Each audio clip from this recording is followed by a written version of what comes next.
with a Keynesian. Now, I think this is probably the first proper Keynesian that I've probably had an argument with. And in my opinion, I mean, arguing with Keynesians is arguably worse than dealing with a Marxist. I mean, I never thought I would actually say that, but that honestly feels the way it is. It feels that way. And the reason why it feels that way is because these people are stubbornly ignorant to the current system we're living under today. They really are living on another planet.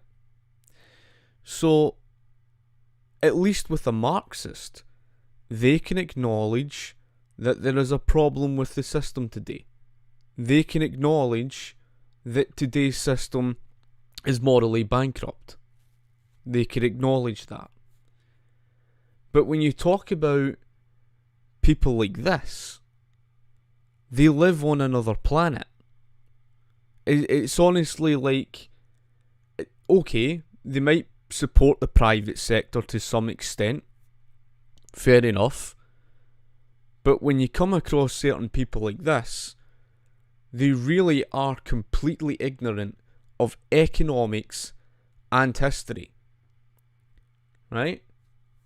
So, I'm just going to get straight to his comment, because that's obviously why I'm doing this rant, to illustrate the point that these Marxists, these Keynesians really are utterly clueless about economics. So let's go straight to that. I'll just bring up, obviously, a thing, and you'll see his comment. So, his comment and what he says to me, he brings up about point number 1. He says, well, this was obviously a comment where I asked the question. It's because he's quoted me. He said, so where is moral justification? It's me obviously asking that question. He says, it's not an either or question, right? Well, of course it's an either or question. I mean, what's he arguing for? I mean, there is no moral justification for universal healthcare, not from a moral standpoint of view, and not from the standpoint of view of just economics. It doesn't work. It's the reason why the NHS has been a failure every single year on record. And if you were to compare the likes of Singapore's closer, more, free market model of healthcare to anywhere else in the world, Singapore's healthcare system wins hands down. Right? So he doesn't make any rational sense in that argument. And it's almost like to say, oh, we'll just ignore that Singapore's healthcare system is better. We'll just ignore, the free market provides better healthcare because my feelings. That's essentially what he's saying. I mean, there's not an either or. That doesn't make rational sense. Of course there is. The free market beats the likes of the NHS and every other universal healthcare system hands down. A free market is not faced with the economic calculation problem. It's not faced with the knowledge problem. It isn't faced with these massive big long waiting lines and the surplus waste problems and the shortage problems. Of course, we'll get around to his last bit of his comment. We'll get to that, which is laughable to say the least, folk. This one really is fantastic. And just before this argument I've been having with him, he tries to say capitalism's good. Now, there is only one capitalism. You're speaking about the free market. But he says capitalism needs to be modified. It's just really another way of him saying, yeah, we need corporatism. That's basically what he's saying. Now, I can reason with people who may, turn around and make the argument and say, well, government regulation, maybe low levels of government regulation, fair enough. They've at least got somewhat of an argument that they make. They can at least make a rational argument, right? This person's not. This person's trying to say that through, strongly modifying and controlling the private sector, this is somehow, capitalism. Because he then goes on to make the argument about social democracy. Well, that isn't capitalism then. It's anti-capitalism. It's corporatism, right? And he shows that by his argument on Keynesianism and etc., etc. It's just laughable. And he actually slated Thatcher and Reagan. Again, we'll get on to that. So, looking at his comment,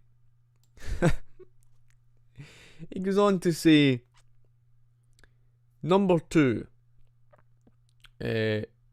well, I think this is actually him quoting me, right?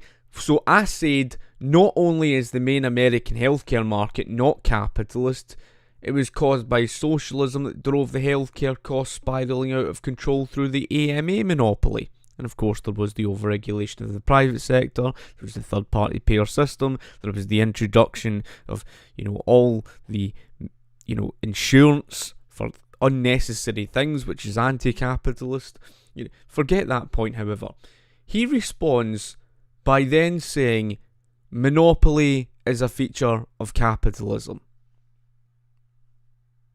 Really? Can he point out a single example of where a monopoly stemmed from capitalism? Can he do so? Can he name one? Microsoft wasn't one. IBM wasn't one. They weren't monopolies. And they certainly didn't stem from some capitalist system. So, where's the monopolies? Oh, that's right. He doesn't actually have examples. He's probably the, robot. I mean, you would probably use this argument for a Marxist and say that they are non-playing characters, the NPC meme. However, this is a Keynesian. They really are like NPCs themselves. I mean, can he name a monopoly where the free market caused a monopoly? Can he name one? Oh, that's right, he can't do it. Because if you were to look at, for example, the De Beers Group, they gained a near-perfect monopoly through government's nationalisation. Well, that's not the fault of capitalism then, is it? It's the fault of socialism. Then there was Standard Oil. They never held a monopoly. Sure, they gained 90% share of the market, but owning a large share of the market is not the definition of a monopoly. A monopoly means you own 100% share of the market, there's no competition, they drive costs up to shaft the consumer. Now, you could go to the likes of Ron Chernow, who wrote about the likes of John Davis and Rockefeller. And that's important. If you read the likes of Ron Chernow, they will tell you that how Rockefeller gained his dominance was apparently through predatory pricing. Now, what predatory pricing means is you slightly reduce your, costs below your competition, and theoretically it would wipe out the competition, then drive up the cost to shaft the consumer, right? In other words, Ron Chernow was trying to claim that what Rockefeller did was he wiped out his competition and then he drove the costs up to shaft the consumer, right? That's exactly what these historians wrote. That's what they were claiming.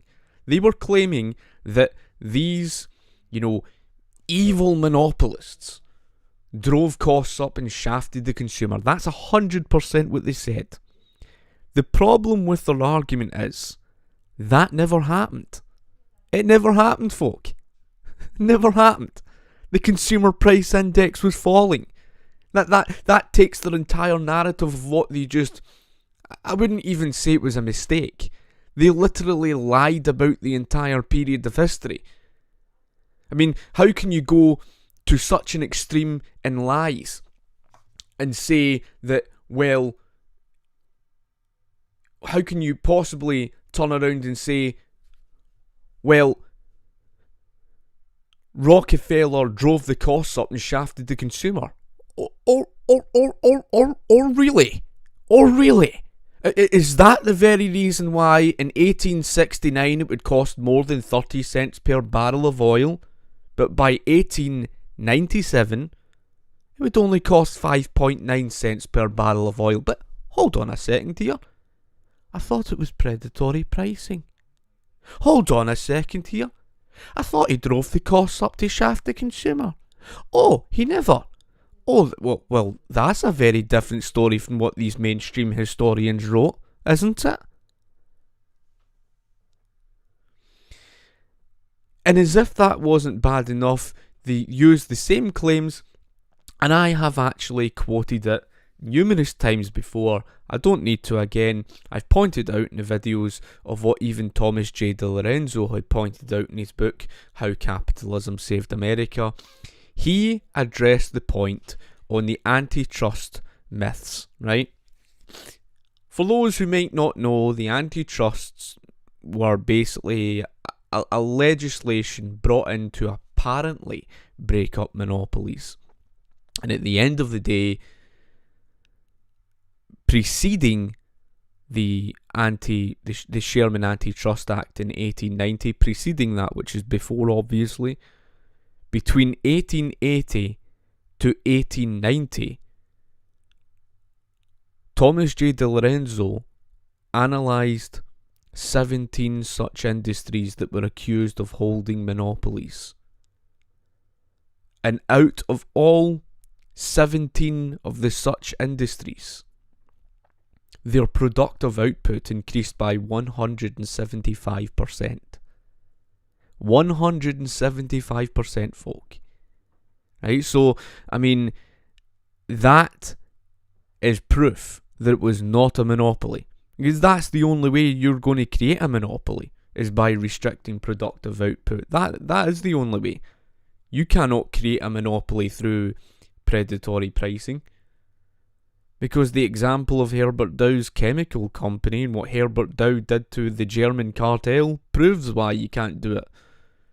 How often have you seen people going on auction sites like eBay, buying up goods for cheap and selling it off at a higher price? Of course, that's exactly what Herbert Dow did to the German cartel.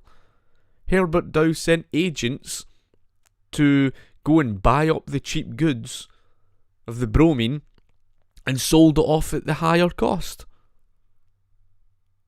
And the German cartel couldn't understand for the life of them why he wasn't harming Herbert Dow.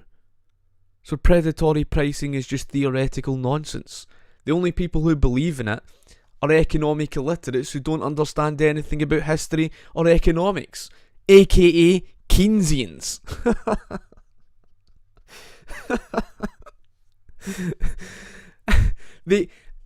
In my opinion, Keynesians are worse than Marxists, because they are basically enablers of this economic fascist system. They really are. They're more frustrating, because I guess it's because of the fact that with Marxists, you can at least to some extent just say, well, they're never going to get their way, right? They're never going to get their way. Marxists are an irrelevance, right? Because economics defies them. Nobody will ever accept it. But Keynesians, this is what we're living under today. They're enablers of this fascist economic system. They're enablers of precisely what led to the Great Depression. They are enablers of precisely what caused the banking crisis. And what socialists don't understand, it's these Keynesians, who they think are somehow capitalist but are not, it's these Keynesians that are the problem. These Keynesians are the corporatists.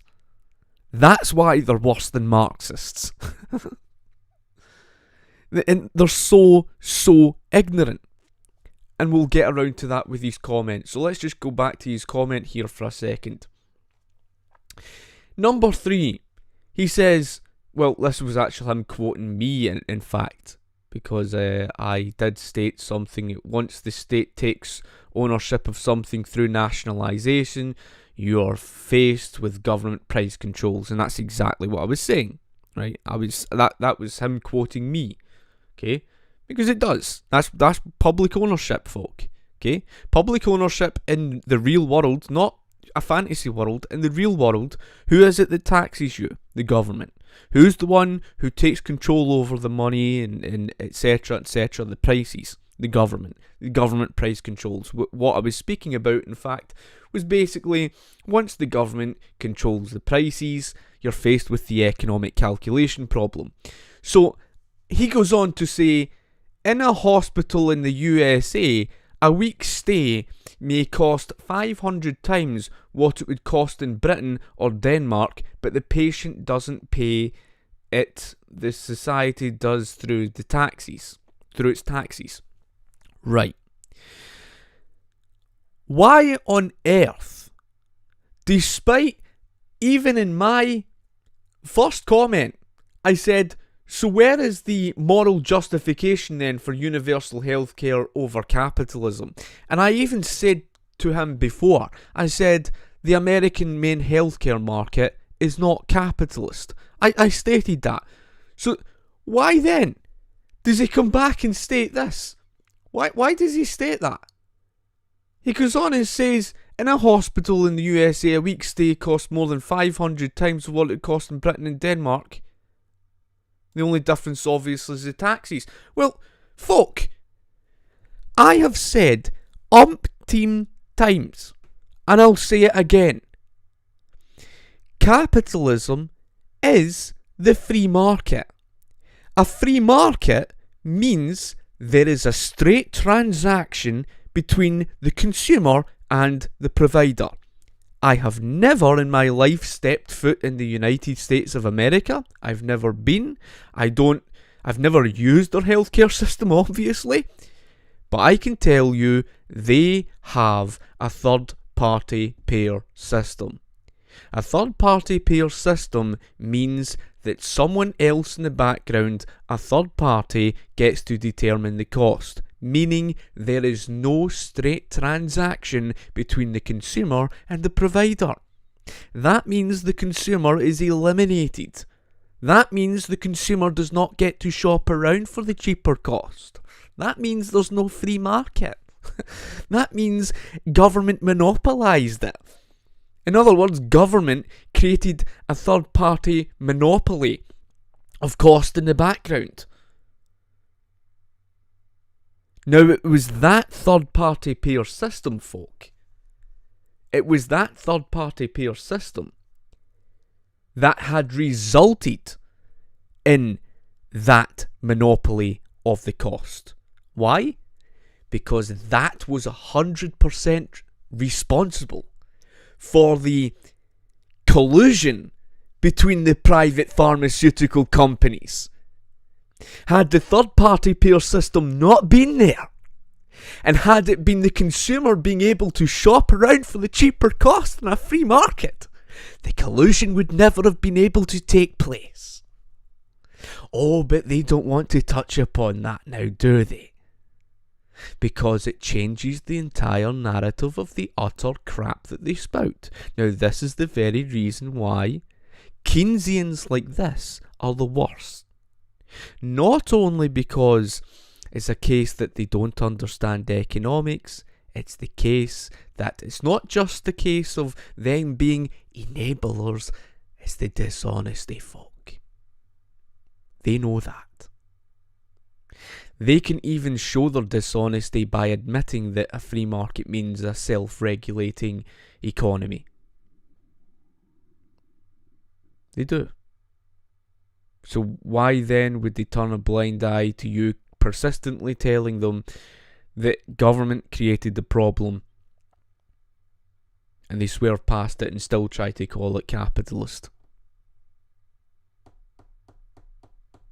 What are they hoping to achieve? I'll tell you something. I'll tell you the reason why, folk. I explained to you before, and maybe I haven't done a video on it specifically. Maybe I will. There is a strong difference between market entrepreneurs and political entrepreneurs. Market entrepreneurs are free marketeers. They support capitalism. Political entrepreneurs do not. Political entrepreneurs favour socialism for special interest favours to eliminate their competition. In other words, they've got the self-interest. And you saw this with the EU referendum, where you saw certain big business people who were personally benefiting from the strong government regulation in the EU SSR. So obviously they were going to support it because they're gaining from it from their special interest favours. And so these are the type of people who are enablers of this system because they are personally benefiting from it.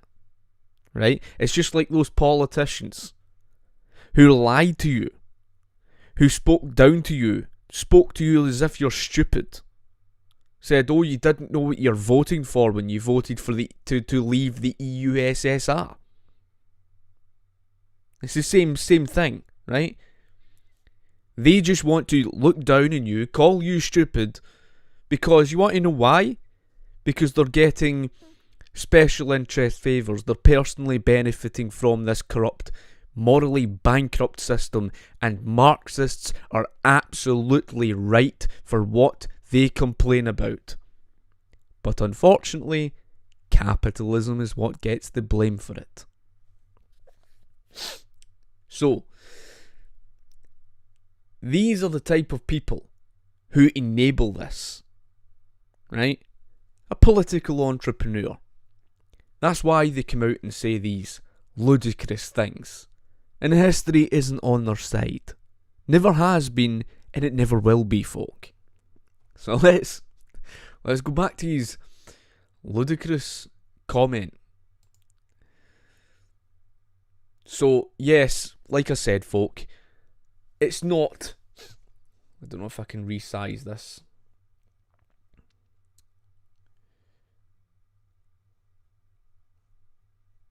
There. I'll just leave it as it is. It's too small at that. Anyway, folk, let's just look at this, right? He's point number 4, because I've kind of already covered on the whole thing to do with the American healthcare system, right? And I've got videos on it, folk. It's not capitalist at all. It's because of the American Medical Association monopoly. And for those who don't know, the AMA is a cartel, and that was enabled to maintain its cartel because of the absence of the free market. In other words, governments enabled that. And of course, you've got to remember the overregulation of the private sector and all the unnecessary insurance for everything, which really shouldn't be the case. And that's not what a free market is about. And I've already got a video on direct primary care. If you don't know what it is, just ask me. But anyway, point number 4. He then goes on to say, well, I was born in England. This was actually his own quote. I don't know why he quotes this back. I think he's just trying to re-emphasise this point to me. So this was actually a quote he made before to me. He said, I was born in England, but the entire island of Ireland became one country. I think it would be a good thing. Okay, right, he believes in the United Ireland. I made the argument, look, at the end of the day, I don't really care about any of that, but the Northern Irish people are very staunchly proud to be very much British. You tend to find those who support the United Ireland tend to have this specific agenda. I'm not just saying everybody does. I don't really care about it. I think at the end of the day, I'm in full support of Irish people in general having their individual liberty, and I support that just as much as I support my own country. Therefore, I've not really got an agenda behind it, but the reality is the Northern Irish people do have a strong support of being British and all the rest of this, and there is problems behind that. That's all I was addressing. I don't really care too much on the issue as such. Let me go on to the more important point. This one's truly brilliant, right? He says, number 5, research John Maynard Keynes, paperwork, and found out what he meant by priming the pump. Priming the pump, right? Okay, folk. Priming the pump. So, what does priming the pump mean? What do you think priming the pump means when it comes to Keynesianism? It was basically a way to stimulate the economy, okay? Stimulate the economy during a recession. This was even by Investopedia's definition of priming the pump, okay? It meant basically stimulating the economy through what? Through encouraging consumer spending. Now, you're not going to get that through free market money. Because in a free market economy, lenders are not just going to lend for the sake of you spending recklessly. They're not going to do that. So where are they going to turn to for the money to encourage government borrowing and spending? Where are they going to turn to? Well, you could go back in history. That's why it's magical. Because we've actually got history to show for it. And you want to know what happened in the United States of America? In 1922, using open market operations, this gave the Federal Reserve Central Bank the power and control over monetary supply. It basically allowed them the power to strip the people of, at that time, of course, the gold standard was the dominant standard. Early in history, you would have to understand that, eventually it would become something redeemable where it was backed by, you had this paper and it had the gold backing it, etc. But of course, the gold standard was the dominant standard. They temporarily took away the gold standard in that period thanks to open market operations, right? That's all you need to understand, right? So, using open market operations, that gave the Federal Reserve the power to manipulate interest rates, which they drove the interest rates down artificially, manipulated the ratio of money. You could go back in history to Alexander Hamilton when he fixed the ratio, which wiped gold out of the market and made silver the dominant standard. And then in 1834 they did the same thing, only this time to try and get gold to enter the treasury. They ended up wiping silver out of the market, made gold the dominant standard, all because of trying to fix the ratio. Again, the fault of anti-capitalism. Right, but going back to this, during the 1920s, they tried to manipulate the ratio of money, right? Same thing. And, like I said, they temporarily stripped you of your free market money, gold. And they began running the printing press. Now, the more paper you print in circulation, the larger the inflation grows.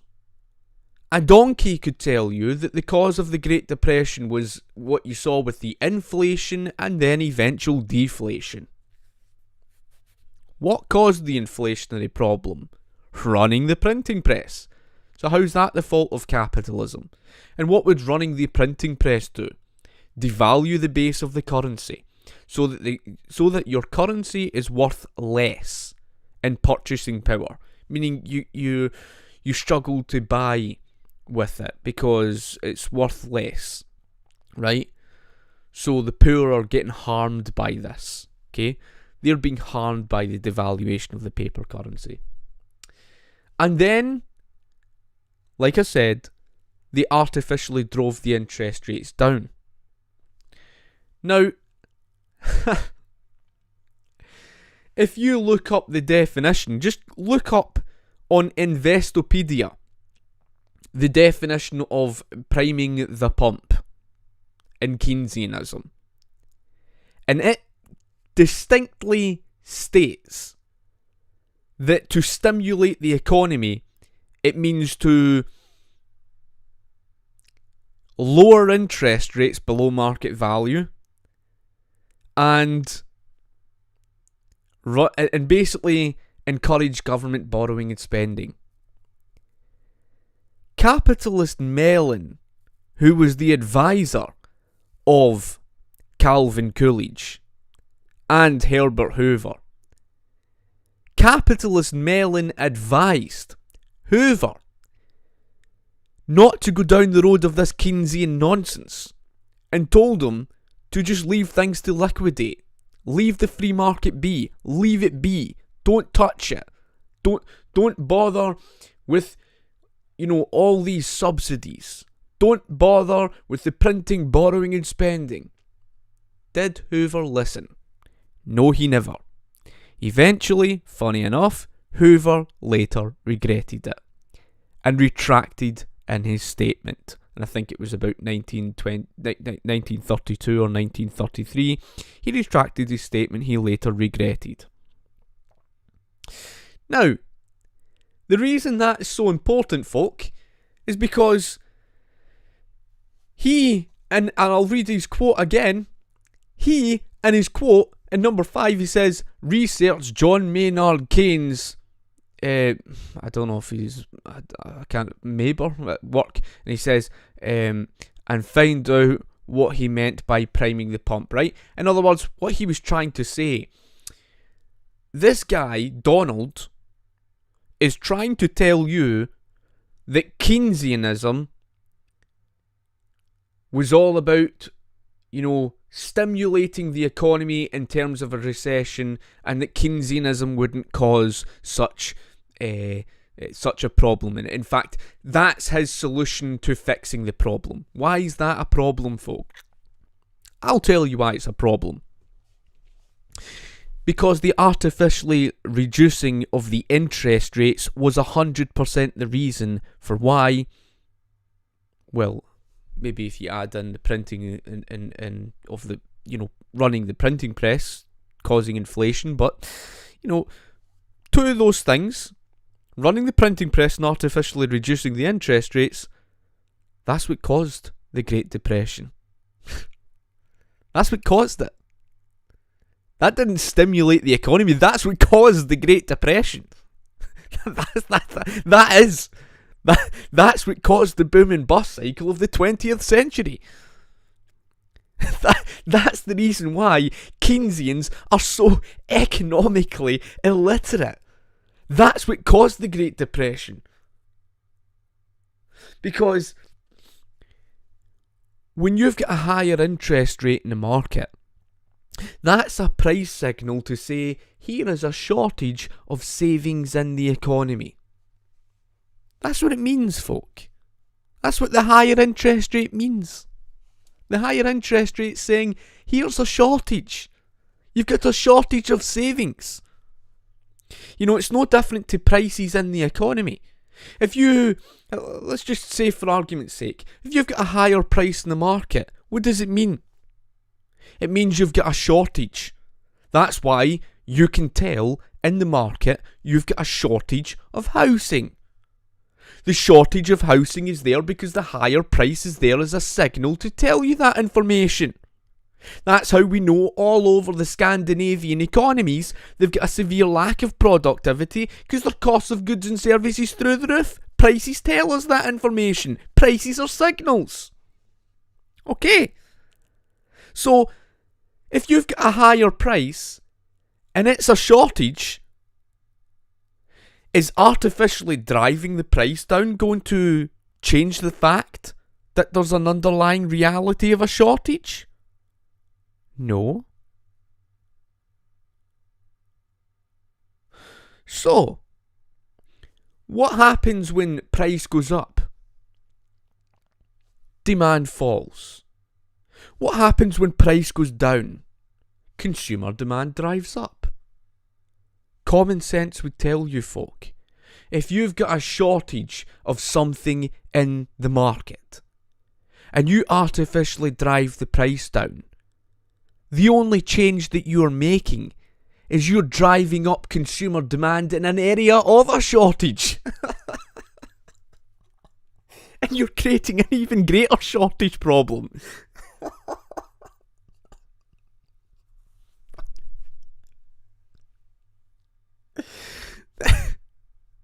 These people are so embarrassingly economically illiterate, it's laughable. So when you've got a shortage of savings with the higher interest rate, what do you think happens when you artificially drive the interest rate down? What do you think happens? Well, all you're doing is you're basically encouraging consumers to go out and borrow and spend more during a period when there's a shortage of savings. That's what created the boom, and that's what led to the eventual bust. You're spending when there's no money in the bank.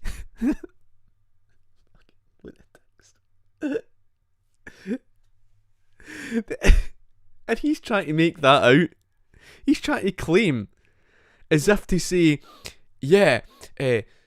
priming the pump is what stimulates the economy and helps us come out of a depression. What do you mean? No, in fact, sorry, not come out of a depression. He was saying that's what prevents this boom and bust cycle. That's the cause of the boom and bust cycle. That is the cause of it.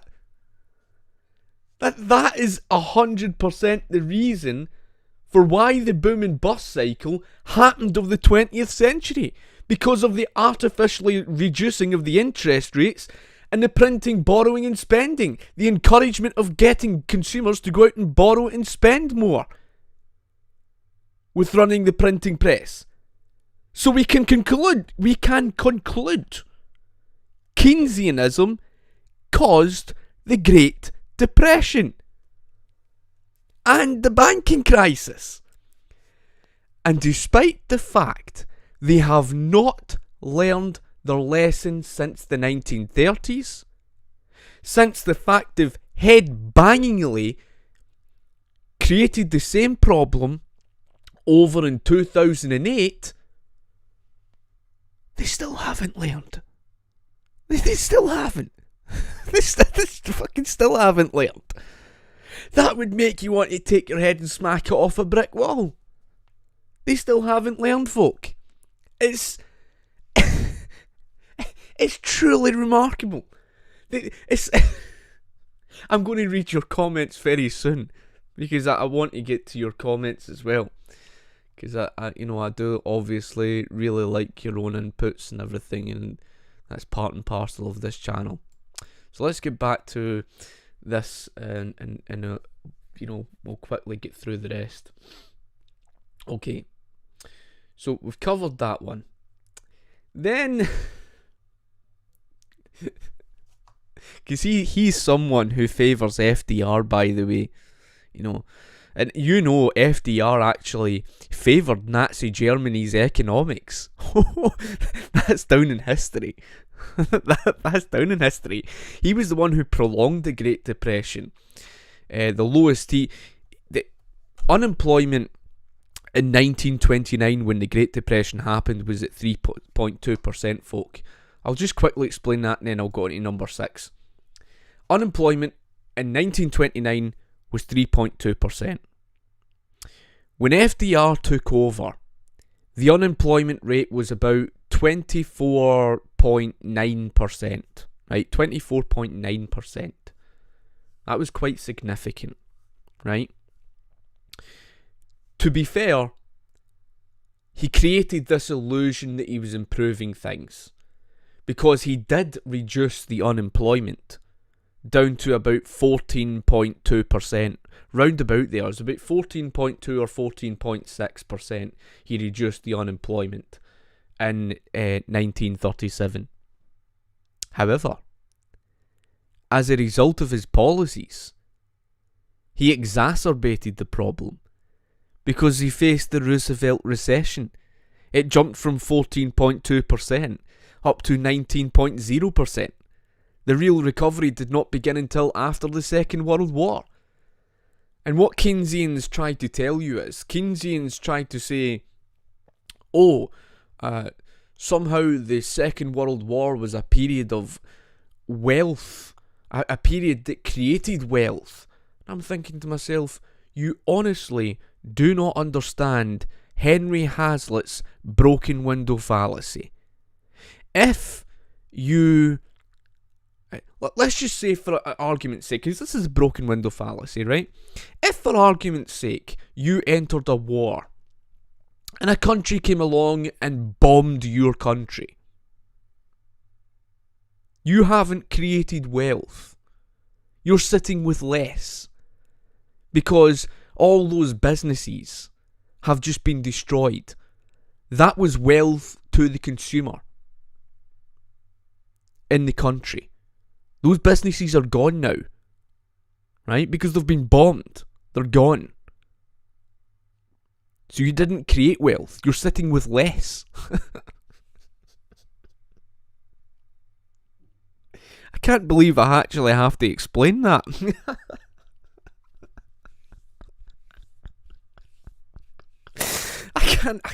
I can't help but laugh at them.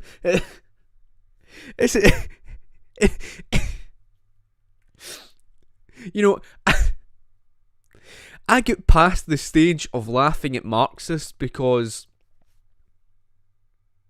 I guess because of the fact that I'm done laughing at them.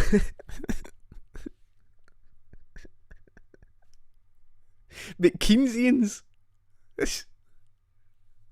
it's too funny, right? It's hilarious. It really is. I mean, they don't even understand even the very fundamental basics of the broken window fallacy.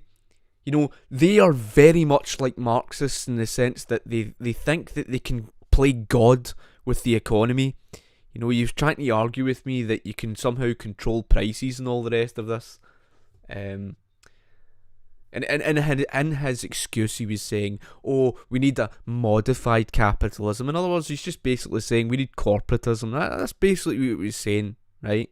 So essentially what he was saying, he's a corporatist, right? It's just laughable to say the least. But it really... like I said, folk, I will get onto your comment, but it really is laughable. So we'll quickly go on to his number 6, right? Number 6, he says, you are correct. There is only one declared libertarian in the US Senate.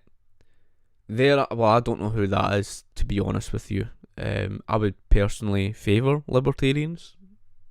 A whole other story. Obviously.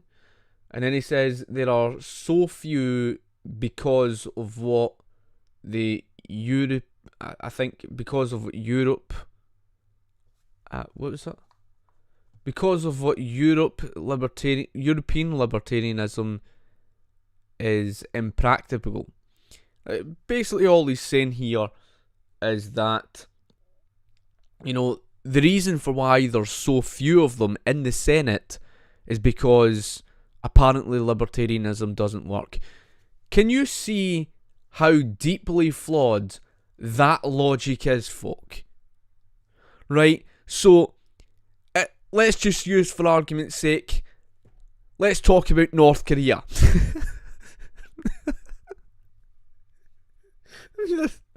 That's honestly how stupid this logic is. I mean, so, because the majority that exist in China and the Chinese government are all communists, that must mean that libertarianism doesn't work.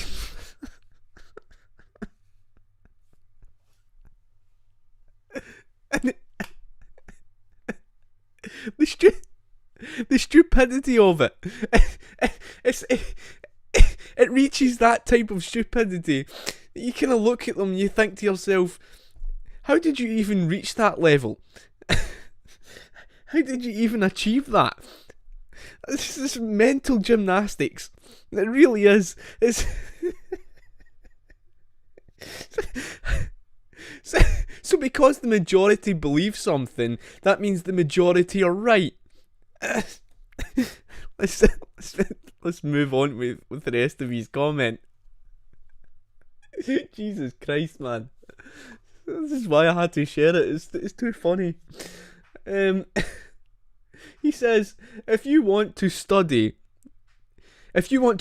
it, you should study France before the revolution and Russia before the revolution and Britain that Dickens described so accurately.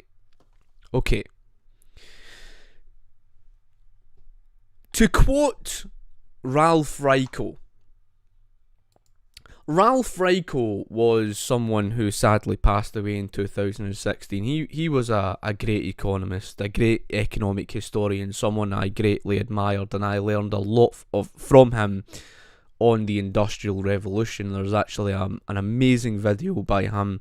He does a talk on the Industrial Revolution and points out about the inherent contradictions by E.P. Thompson, who was a strong critique of capitalism.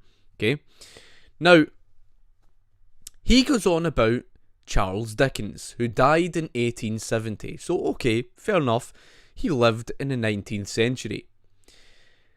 But as Ralph Raico had pointed out, you know, if you look at before the Industrial Revolution, a French, you know, and this is the thing, right? In France, Fernand Braudel, an historian, wrote about a terrible winter in 1695. And Fernand Braudel wrote that basically the peasants were freezing, dying and starving in their hovels, because that's what they lived in back then. So they were freezing, starving and dying in their hovels. He also said that King Louis XIV in the Palace of Versailles, he stared down in his wine glass that had frozen over. That is to illustrate that your life was actually much better off than what the King of France was back then, right? Okay, that's to illustrate what life was like in 1695. Fast forward, as Ralph Raico pointed out, into the late 18th century. To quote a French revolutionary. A French revolutionary said in his own words, unquote, "Happiness is a new idea in Europe," off quote. That's coming from a French revolutionary. Why? Because life wasn't as rosy as these socialists and Keynesians like to have you believe. It was awful. It was far worse off. And what Ralph Raico pointed out, E.P. Thompson, a socialist critique of capitalism, you know, a strong critique of capitalism, a socialist historian, was forced into a concession. And in his concession, he said that children had always worked long before the Industrial Revolution factories. And believe it or not, the conditions that they were living in was much worse off. Believe it or not, the working conditions were more dangerous working on the factories, in fact, so working in the farms, right? So in other words, children were more likely to die on the farms, working on the farms, than they ever were in the earliest, poorest factory conditions, right? That's quite an important point. The other important point is the fact the children had no choice but to work endless hours from day until night. Because it's not like they had the choice of the matter. In that time period, they had to, otherwise they were going to die of starvation. Again, Ralph Raico had pointed out that the average life expectancy of an adult was the age of 40, and before the Industrial Revolution, the average life expectancy of a child was the age of 9. He even quoted, in the 1730s, an autobiography by Edward Gibbons, an English historian, who once wrote about that of the Roman Empire. Edward Gibbons pointed out and illustrated that he fully expected that most of his children were going to die. Why? Because at the end of the day, there was periodical famines across the entire planet Earth. That was just how life was, right? Unfortunate as it was, it was the very reason why he named several of his children Edward to keep his father's name in the family, because he fully expected that most of them were going to die. Because that's just how life was, okay? It wasn't exactly rosy. The life expectancy was extremely poor because of common malnutrition diseases such as beriberi, scurvy, rickets. That was how life was. The way that these Keynesians and Marxists paint that period is almost as if to say, oh, it was like Lord of the Rings and the Shire, and they were all living happily ever after. And look at the children, they're dancing about in circles, and it's all wonderful, and they're holding hands together and they're singing Kumbaya. It's like, no, fuck no, no, that is not. That does not describe the period of the Industrial Revolution, before the Industrial Revolution. I greatly appreciate that. Thank you. And I will, like I say, I will get onto your comments very soon. But, it's truly remarkable, folk. And I mean remarkable, right? Remarkable. They make it sound as if it was like Lord of the Rings out of the Shire. And then, because the likes of Barbara Hammond, if you don't know who Barbara Hammond is, and Ralph Raico had pointed him out, Barbara Hammond and I think the other Hammond, I think it must have been her husband or something, anyway, they wrote a pack of lies. They claimed to you that in the first industrial revolution in Great Britain, there was a collapse of living standards. Now, Ralph Raico had pointed out that the real wage earning growth rate statistics illustrates a contradiction of that. Even E.P. Thompson's own work on the Industrial Revolution contradicts that. He even is forced into a concession to say that living conditions had actually improved. This is the point, because between 1790, and this is in E.P. Thompson's words, this is a socialist heavy critic of capitalism, a socialist historian who said that between 1790 to 1840 there was an improvement in living conditions. He said, and this was in his own words, and Ralph Raico had pointed that out, that in E.P. Thompson's own work, he put in quotes, better off. Why would a socialist historian, a critic of capitalism, put better off when describing the industrial townhouses of the 1840s comparing to where they came from before? He said in his own words that the industrial townhouses were better off. Why would you put that in quotes? Because, folk, that was him illustrating that he concedes to the fact that, yes, the conditions had actually improved their life. Now, the Mises Institute have made this very clear. Ralph Raico made it clear, Robert Lefevre made it clear, many of them made it clear, even the great Tom Woods. Now, I'm a great admirer. I have full respect for, Tom Woods. He's one of my biggest influences. He's arguably one of them, the main reasons against such knowledge. I remember him speaking about his book on 33 questions, and he spoke about the Industrial Revolution. And of course, I learned a good bit from him. Of course, I will be reading a lot more of his work. But when you speak about that time period, they mentioned about how a still picture is just a still picture. It doesn't tell you the information of what life was like before then, right? So what these historians have done, they've taken still pictures of, for example, the 1860s or the 1840s, and have said, oh, look at those awful living conditions. So what's the main problem with these historians' arguments? What's the main problem with them? What is the major problem with their argument? The major problem with their critique is the fact that they're comparing today's living conditions and wages to back then. That is irrational. You can't do that. As Robert Lefebvre points out in his audio talk on the Industrial Revolution, he mentions the fact that in order to judge progress, you have to look at what life was like before then, not after then. If you want to measure progress, you have to look at what life was like before the Industrial Revolution to see whether there was an improvement or not.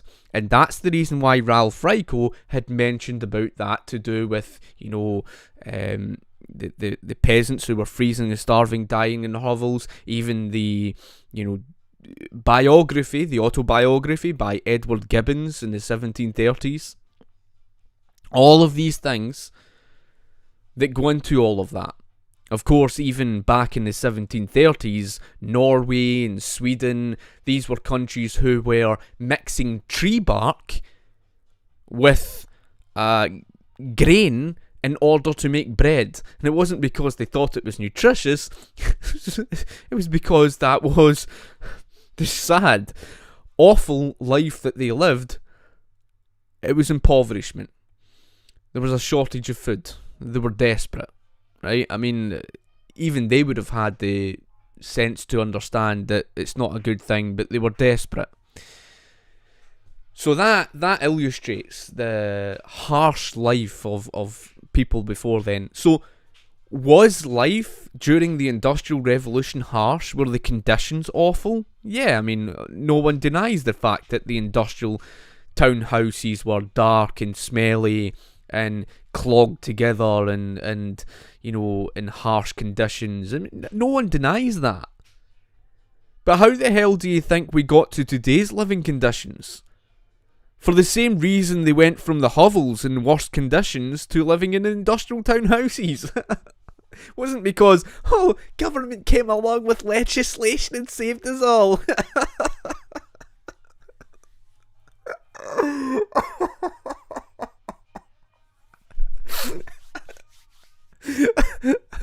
Oh my god. Folk, I can't help but laugh at their entire world perception of that period of history. It's laughable. They believe in all sorts of myths, and I could go on forever and ever and ever.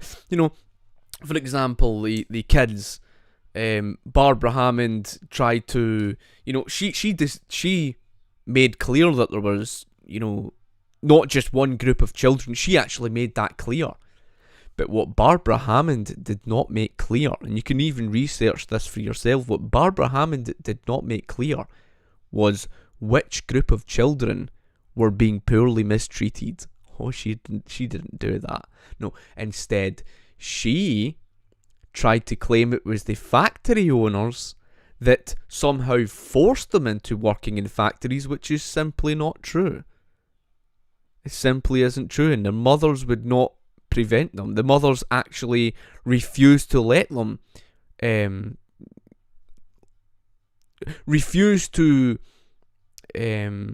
prevent them, because they were going to die of starvation. The only reason why they were freed from that and before the legislation came around of the child labour laws, the market already solved that problem, where of course children were being kept out of the dangerous workplace and sent home. That's not to say all children were, but a lot of the children were, and that was the luxury that families had. In other words, the market was already solving the problem. So government legislation comes along, and then they pretend, oh, it was all because of government that caused this. No, it wasn't. It's because work week hours were reducing, the productive output was increasing, families were becoming wealthier. So who was the group of children who were being poorly mistreated, but Barbara Hammond didn't tell you? Who were those children?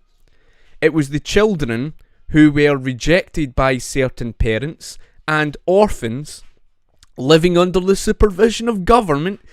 And who was it that poorly mistreated those children? The government. Magical government. You're fucking world class at your lies. You're absolutely brilliant. You globalist 1% elite United Nations global governance fucking liars. You new world order disgusting compulsive liars. I love how you do that. You pull the wool over the eyes of so many people, and I'm not talking about so many, I'm talking about 95% of the population. And I'm talking about a very large percentage of the population. We're talking about the entire country near enough. and that's why I laugh at this guy who comes out and says to me about Charles Dickens. It's laughable. Just because he lived during that time period means nothing. One of the points that was made and illustrated, one of the reasons for why these workers grew so frustrated about the wages was actually because of the growth in the first place, folk. And let's picture this, right? Let's picture this. Before the Industrial Revolution, because after all, as NFR Crafts points out, NFR Crafts illustrates the point that wage growth was unprecedented. There was no wage growth like it. Unprecedented is a word that means that the world had never seen it before. Of course, these socialists, these Keynesians, skip over that fact. That's a very important fact, because the farms paid substantially less than the earliest, poorest factories ever did, right? So it was unprecedented wage growth, right? Before the unprecedented wage growth in the Industrial Revolution, right? So the point that I'm illustrating there is the fact that when he goes on about this whole thing about Charles Dickens, their point was about exploitation. How can you see your work week hours reduce, your wage growth increase, your living conditions improve, your life expectancy improve, the population tripled? How's that exploitation? It's not. So let's picture before the Industrial Revolution, where there was no wage growth and everybody was equally poor near enough, right? Robert Lefevre pointed out the statistics that between 1650 to 1700, 2% of the population, which was the aristocracy, they held 80% of the wealth. The middle class consisted of 8% of the population and only held 10% of the wealth. And the working class made up 90% of the population and only held 10% of the wealth, equal to that of the middle class. So the middle class and working class, you're talking 98% of the population was living on 10% of the wealth. Equally poor, equally impoverished, right? That was before the Industrial Revolution. Okay. So, if that was how life was before then, how could they grow frustrated from those wages in that time period? They couldn't. Because everybody was living equally on the same. And that was just how life was. So there was no reason to strike. There was no reason to go on strike. There was no reason for the Pinkertons to guard a factory like these socialists don't understand. Because there was no incentive to. Where's the incentive? How can you feel impoverished about what does not exist? Let's use this same frame of mind. For those who were born round about the same time period as myself, I was born in 1984. At that time period, I didn't even know about the internet. It didn't exist, really. Well, not to our recollection. Most people didn't know it existed. I mean, at the time it was the internet. It wasn't really the World Wide Web. We didn't really know it existed. It wasn't market-based. It wasn't, to the public. Nobody was really aware of the internet until 1997. Okay, nobody.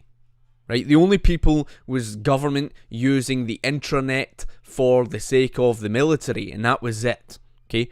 We didn't really know anything at all about the internet. That was life. Although there were people who made certain predictions and stuff like that about technology. But how can you feel impoverished, folk, born before the internet? How can you feel impoverished about the internet if it doesn't exist? It's the same principle. If you were born in 1700, let's just say you were born in 1710, how can you feel impoverished about a camera? How can you feel impoverished about a washing machine? How can you feel impoverished about all that technology if it doesn't exist? How can you feel impoverished about those sort of wages if everybody was on the same? Remember, the statistics of wealth. Both the middle class and the working class, which made up 98% of the population, consisted of 10% of the wealth. In that time period, wealth was measured by building and land ownership. So how then could the people feel impoverished about things they didn't know existed? You can't. It's impossible. It is impossible. Did they feel impoverished? Of course they did. Did they feel that life was stifling? Did they enjoy the life that they lived? Were they desperate to escape it? Of course they were. Robert Burns himself, arguably the greatest bard that ever lived. This man himself wrote in a poem, I'm pretty sure it was something to do with the strife on the farm or whatever, working, long hours from day until night, right? He wrote a poem that was based on that very issue, that life wasn't exactly that wonderful. So, sure, they acknowledged that life wasn't great, but they weren't exactly feeling impoverished about things that they didn't know existed. That if anybody honestly thinks you can feel impoverished about what doesn't exist even here, I mean, you don't know what to say to them. So obviously, Robert Burns was doing the toilet outside. Toilet paper did not come around until 1888 or something like that. They couldn't feel impoverished about toilet paper because it didn't exist. Okay? So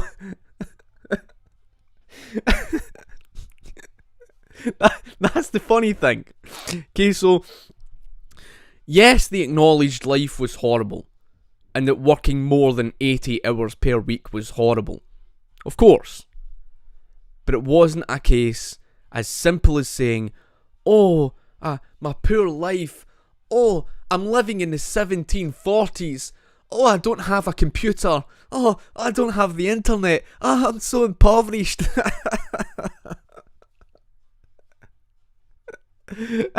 If that was the case, then they could jump from 1740s living conditions to that of, living in today's living conditions.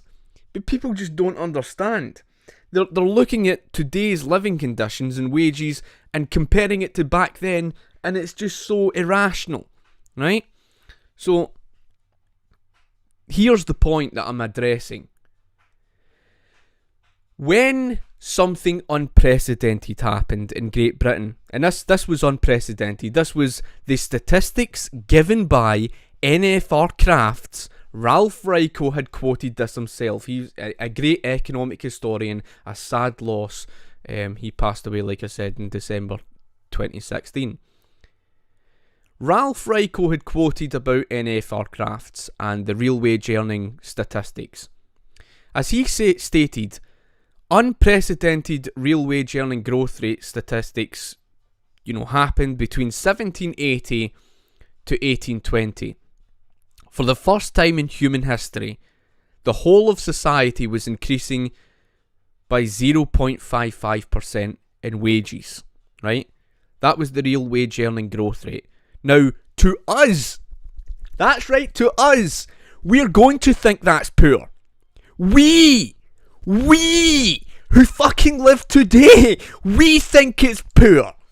We who live knowing that something exists that's better than it. We know it's better. We know that our life is better. But to them, they didn't know it existed. 0.55% wage growth rate to them is something, it's like, it's a bit like how socialists look at the NHS. The golden calf is like, fucking bow to it. Oh my god, man. Like to them, like to someone living in 1700. Someone living in 1700. They would look at, they would look at 0.55% wage growth rate per year on average, and they would think to themselves, Jesus Christ, man. Oh, there's a fucking God. Oh, yes. Right? They're thinking, oh, how wonderful. There's a saviour after all. Yet here you have these Keynesians who were born in the in the 20th century, going on about, oh, their poor life. Oh, how awful it was. And they just don't understand, folk. Right? And between 1820 to 1850, the real wage earning growth rate increased again, on average per year, by 1.2%. And that's why by 1850, if you were to take the same measurement of the class groups, the three of them, although the richest, which was, the aristocracy, although they still consisted of 2% of the population, they now only held 30% of the wealth. That's important. Why is that? Although only holding 30% of the wealth in 1850, the aristocracy were richer because there was more introduced into the economy, because more had been produced. There's more wealth. It's not just a case of building and land ownership, there's all the innovation. So that's why, despite dropping from, owning 80% of the wealth, which before the Industrial Revolution they dominated, they now only held 30% of the wealth. So why is that? Because the middle class jumped from 8% of the population up to 58% of the population. But why would the middle class jump up the ladder? Sorry, why would the middle class jump up in population? Why did it jump from 8% up to 58% of the population? Because most of the working class people moved up the ladder. That's why. The working class population dropped from 90% of the population down to 40% of the population. But guess what? The working class who used to hold 10% of the wealth now owned 20% of the wealth. Not only were they richer in that percentage, they were richer as a whole because they had more to go around. There's more wealth. So the working class moved up the ladder in wealth, in wages. That was unprecedented. The middle class, who were on 10% of the wealth and 8% of the population, they jumped up to 50% of the wealth. Oh, what a massive accumulation of wealth. So what was that they were saying? That's right. That's right. They said there was a collapse of living standards in the first industrial revolution, and they said that the rich got richer and the poor got poorer. I don't know about you folk, but how can you go from 10% wealth up to 20% wealth for the working class and see the population dramatically decrease of the working class population from 90 down to 40%? And how can you see the middle class go from 8% of the population up to 58% of the population and see them jump from 10% wealth equal to that of the working class up to 50% of the 50% of the wealth, and then call that the poor getting poorer? Oh dear. It looks like the Keynesians and the Marxists lied about the Industrial Revolution.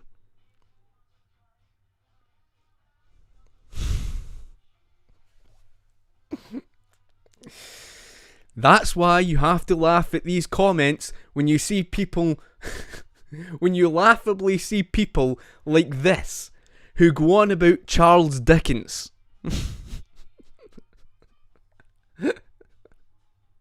So he uses the word, I love how he uses that word, he says accurately. Yeah, accurately. Yeah, that was so accurate, wasn't it? Well, not really. But I'm not saying that the Industrial Revolution was perfect. Far from it. You know, the British Industrial Revolution was dominated by mercantilism. That's a whole other story. But he goes on and he says, but it did give Australia a starting to get in getting populated. You know, this is the thing. How awful it would have been. It's like Karl Marx scoffing at the idea of people having food on their tables. You know, that's the issue.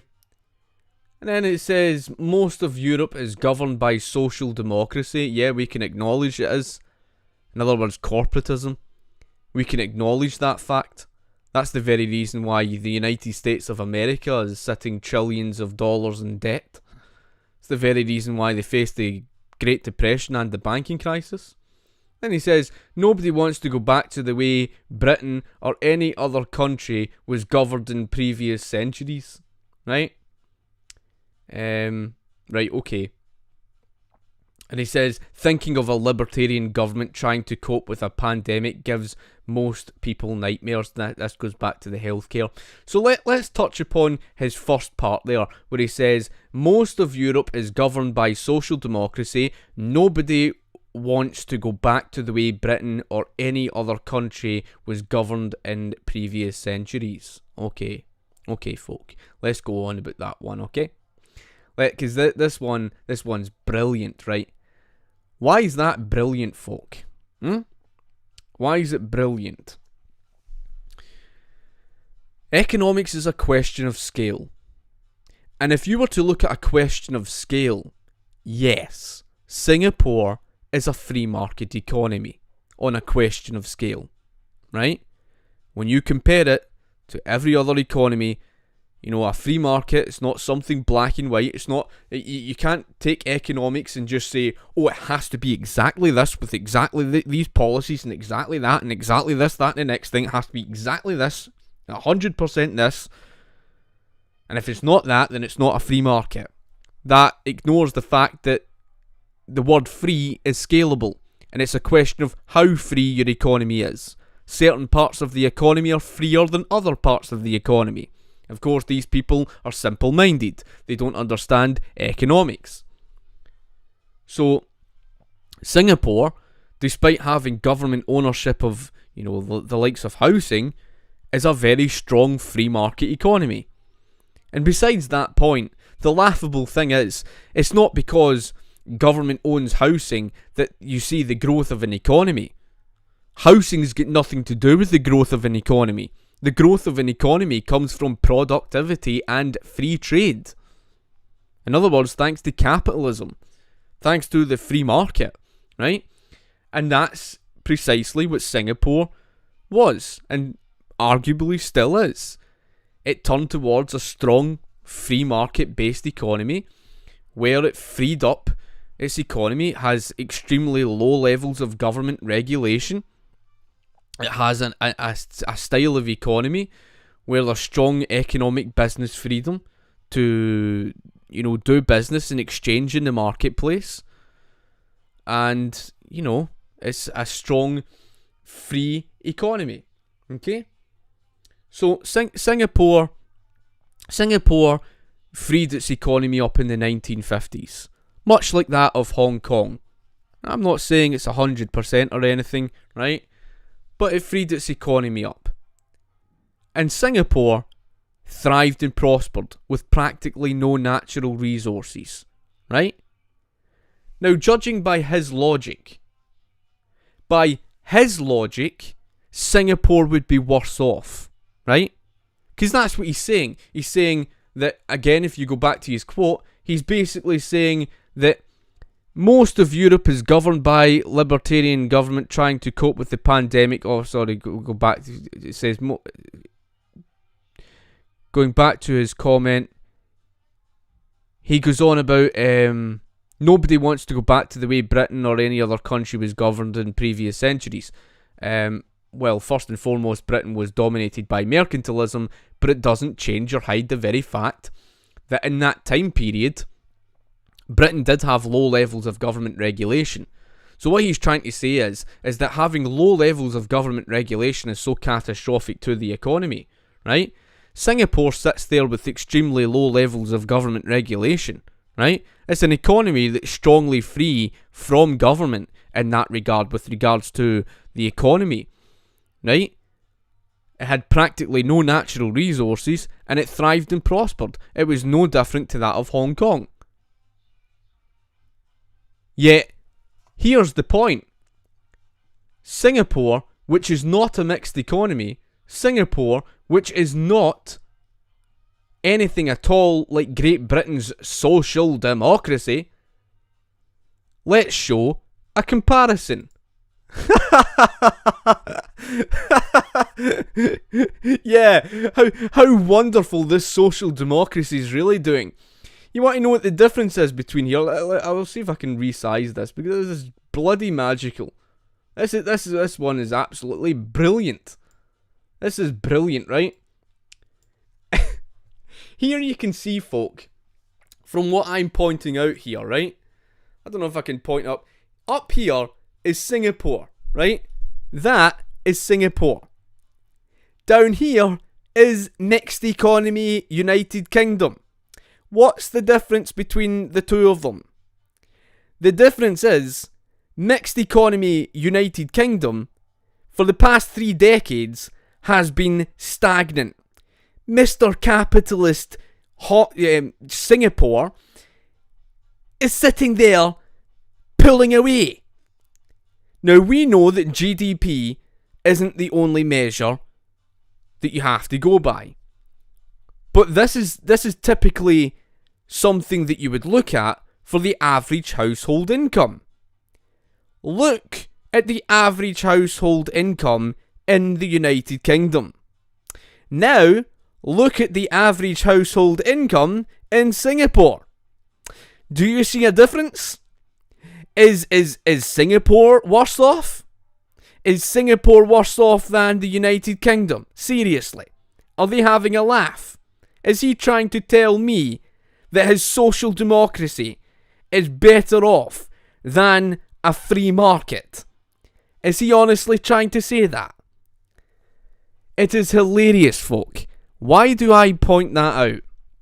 Because as you can see, folk, the United Kingdom for more than a century abused the arse out of natural resources. It tore the arse out of the coal, when we had the coal industry. It tore the arse out of, so many things. Because that's how you used to power the economy, was through, the dirty fuel of things like coal, etc. And then they abused the arse out of the North Sea oil, right? This is a country that's been tearing the backside out of natural resources. This was one of the poorest places on planet Earth. This was like equivalent to Hong Kong, right? One of the poorest places on planet Earth.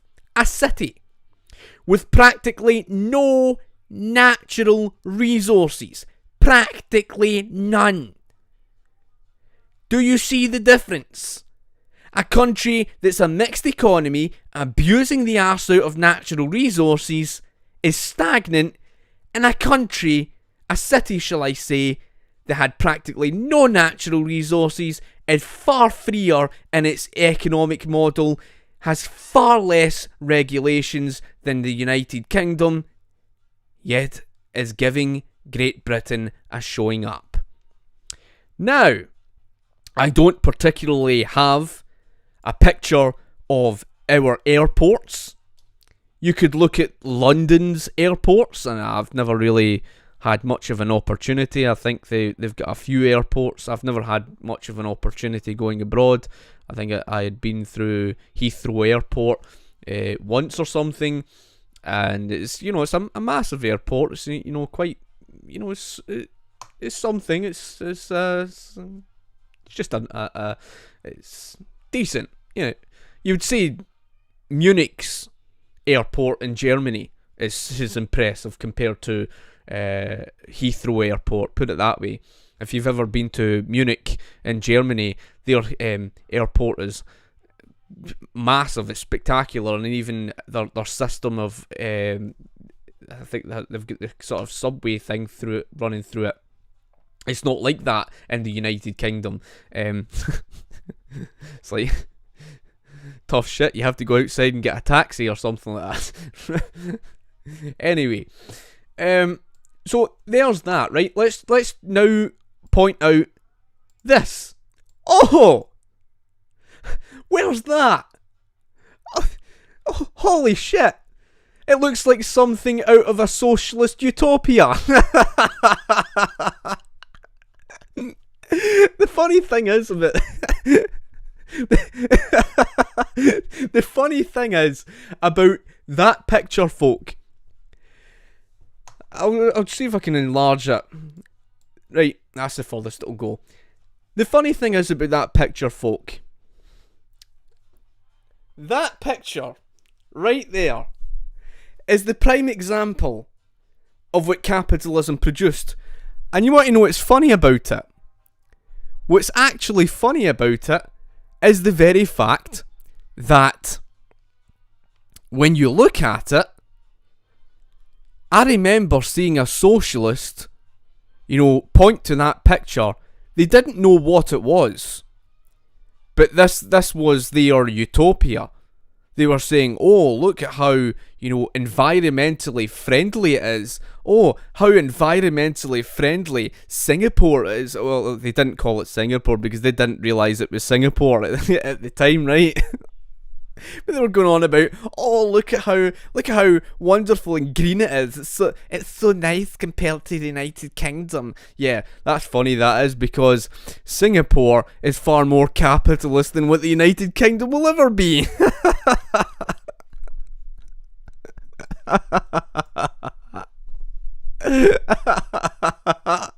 Look at it. It's like a fucking paradise compared to what we've got. If that doesn't tell you something, folk, if that's not evidence, what the bloody hell is? Seriously. And the frustrating thing is, here we are, crawling like a fucking snail, crawling like a fucking snail, going at the speed of fucking nothing. We're stagnant.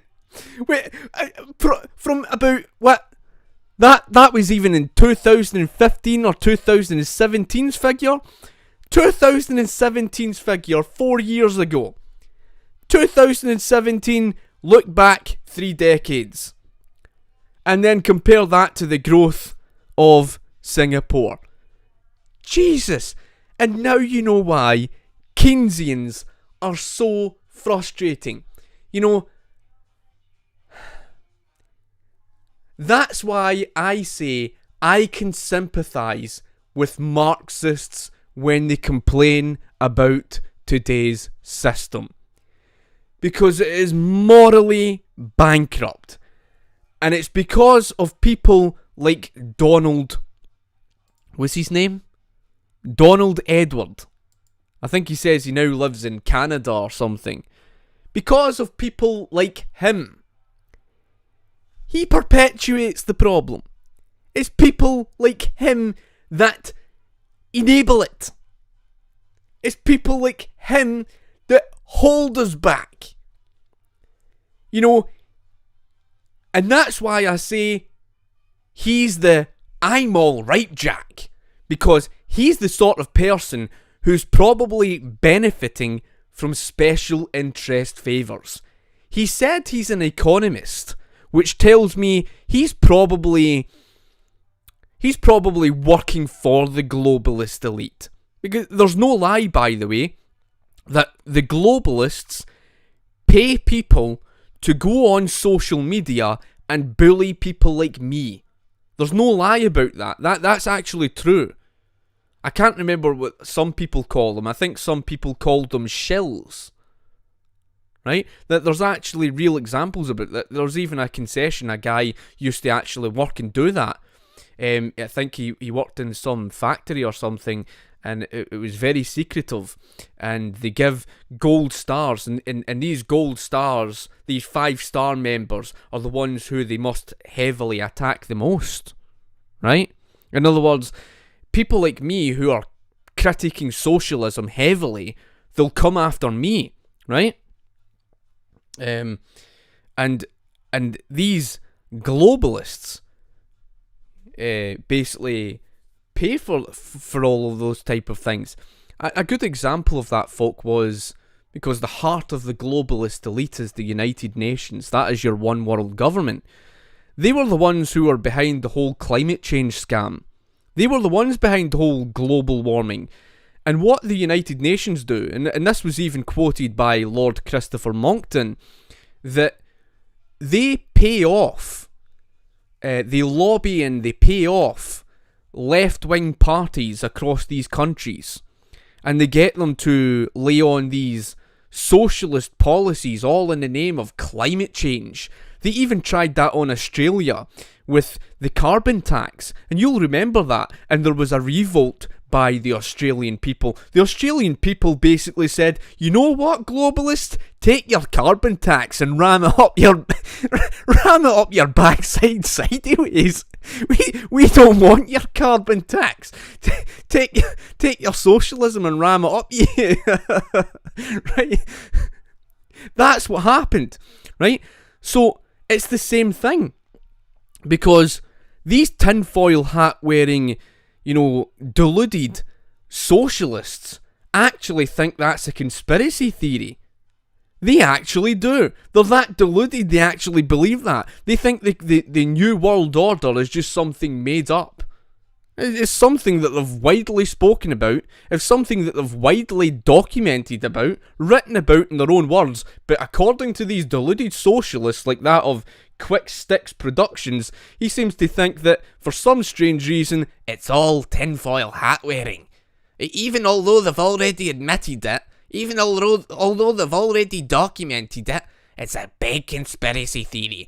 Folk, go look up World Economic Forum. Look them up. Look up who World Economic Forum are. And look up what their agenda is. It's the New World Order. There's no conspiracy theory about it. It's well documented.